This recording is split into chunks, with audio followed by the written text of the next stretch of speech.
Parker 19. How you doing? I'm Art del Cueto, of course, out here in the southern border.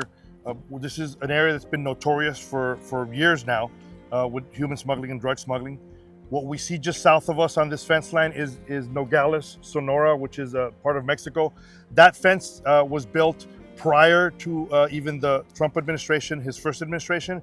But what he did do is he added some of the Constantine wire to try to prevent, more groups that are coming in. But it's still notorious for groups coming in. As you can see, Mexico has the high ground. So when you see all those houses along the mountainside, that's Mexico.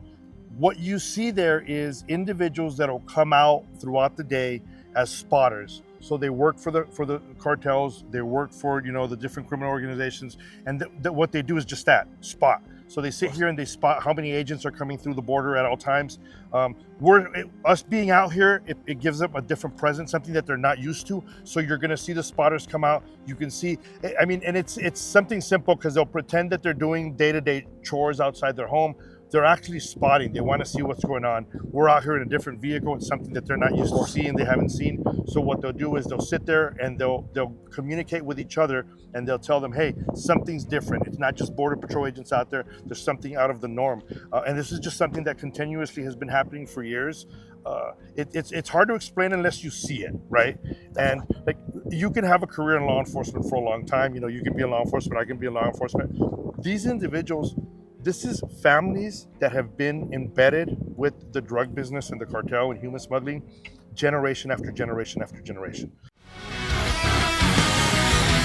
When every second counts, trust ALS Less Lethal, your frontline partner in less lethal defense. From precision-engineered 12-gauge beanbag rounds to advanced crowd control solutions, our gear is built to protect lives and restore order. Whether you're in law enforcement, corrections, or tactical response, ALS delivers the tools and training you need to act decisively without deadly force. Explore our full line of munitions, operational equipment, and training courses at lesslethal.com. Let me ask you this, Art. So, and I'm Matthew Silverman, the National President for the Federal Law Enforcement Officers Association. Obviously, like we said, we have Mexico right over there on the other side of the wall. Over here, we're on U.S. territory. We saw the galleys and the divots going all the way through this over here. So they would come over here in droves of 300 plus. No, not in this area. Okay. It'd be further west, east, where they would get the 300 plus. That's the distraction. These areas where you're seeing the gullies is more used and utilized by the drug cartels. That's where they want to bring the drugs through, because you're not going to detect them. You're not going to know how much drugs are coming. You would know that they were getting through, but that was the frustration agents were hearing under the Biden administration. They were stuck on the other side of that mountain range, arresting 300 plus, and this was just a free-for-all for the drugs coming through. And if you did have an agent in this area that would be able to respond, it's so close to Mexico. Some of this wall right here, in some areas of the border, it serves as the back wall for the houses in Mexico. Of course. So they would just jump in and they'd bed back in Mexico. But so what you'd see here through these areas would be more of the drugs that were coming through nonstop, because the freeway's right there. So a little bit further down this way, you have 300, 200 people going through. It's taking all of our Border Patrol agents over there, that area, taking them out there, kind of a distraction, snap those fingers, distraction. We have people over here. And when we came out here just now, it was very quiet. Yes. All right. We saw somebody over here dealing with some blankets, and then all of a sudden it's all the dogs going and stuff. So can you explain why? That is, so they're the spotters. So they'll sit there and they'll watch all day long.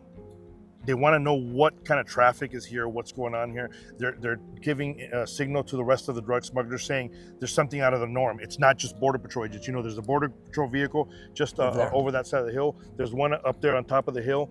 But these individuals, they know that they're there.